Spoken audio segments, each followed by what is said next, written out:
இந்த மாதிரி சாதிய பிரச்சனைகளுக்கு மிக முக்கியமான காரணம் என்ன அப்படின்னு பாத்தீங்கன்னா, வரலாறு பற்றின ஒரு தெளிவான ஒரு புரிதல் இல்லை அப்படின்னு சொல்லலாம். படித்த இளைஞர்களாக இருந்தாலும் சரி, இல்ல படிக்காத இளைஞர்களாக இருந்தாலும் சரி, இல்ல பெரியவங்களாக இருந்தாலும் சரி, அவங்களுக்குமே வரலாறு பத்தின ஒரு தெளிவான ஒரு புரிதல் இல்லை.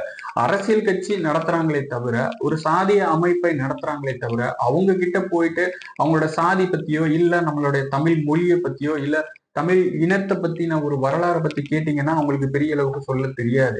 அவங்க சொல்லக்கூடிய சாதிய கதைகளுக்கு காரணம் எதுவா இருக்கும் அப்படின்னு பாத்தீங்கன்னா, மூல காரணம் புராண கதைகளா தான் இருக்கும். இந்த புராண கதைகள் அப்படிங்கிறது திட்டமிட்டு ஆரியர்களால உருவாக்கப்பட்ட ஒன்று. அது தமிழ் இனத்தை சிதைப்பதற்காக, ஒரு இனமாக வாழக்கூடிய தமிழர்களை பல இன குழுக்களாக சிதைப்பதற்காக உருவாக்கப்பட்ட ஒன்று அப்படிங்கிறத இன்னும் நிறைய பேருக்கு தெரியல.